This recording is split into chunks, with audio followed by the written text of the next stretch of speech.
तुम भारत देश को, देशवासियों को जिनके भरोसे एक एक मत लेके आप प्रधानमंत्री बने हो, उस एक मत के जिसका एक मत मिलता है, अमूल्य मत मिलता है, जिस कारण आप प्रधानमंत्री बनते हो, मुख्यमंत्री बनते हो, उसके परिवार को नहीं बचा सकते, उसके बच्चों को नहीं बचा सकते, उसके माँ बाप को नहीं बचा सकते, उसके घर के बूढ़े बुजुर्ग को नहीं फिर काय के लिए मंत्री बने हो आप लोग? क्यों प्रधानमंत्री बने हो? क्यों मुख्यमंत्री बना? ऐसी तैसी करवाने के लिए, बंगाल में चुनाव रैलियाँ निकालने के लिए? हाँ, आज हमने शांतिनगर पुलिस स्टेशन में,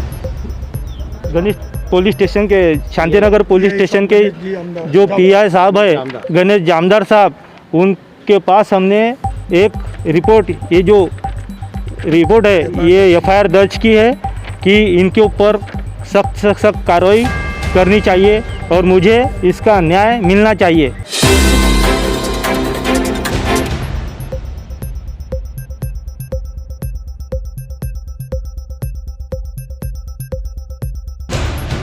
मैं प्रशांत जयकुमार शांतिनगर में रहवासी हूँ।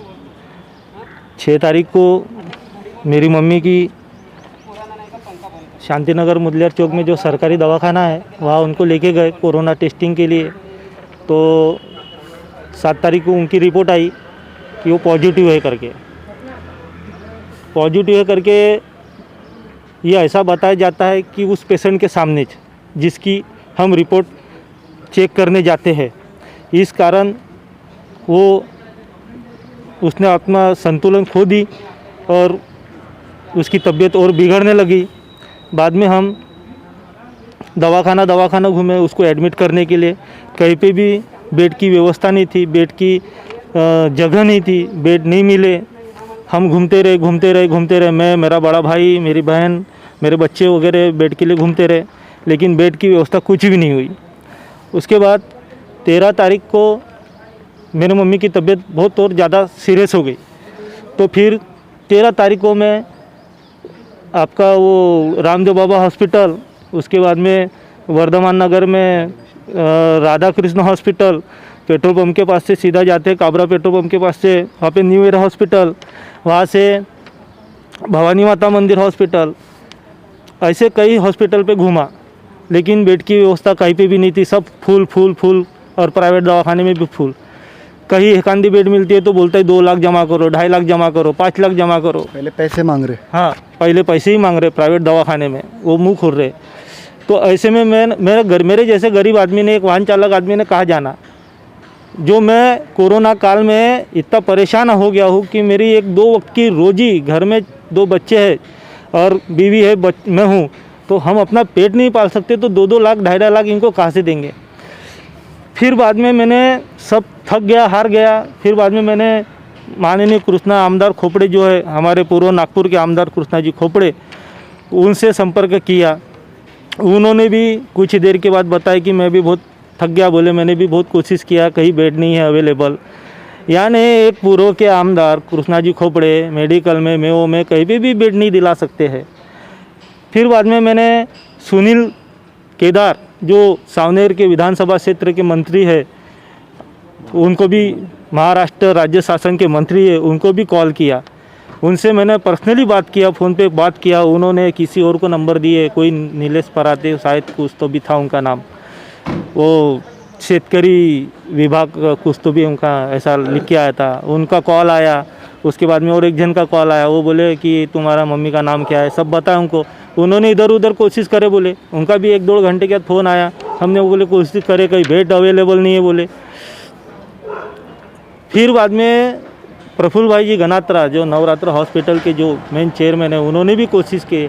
हम एनआरसी तक के फ़ोन लगाए, कहाँ फ़ोन नहीं लगाए, लेकिन कुछ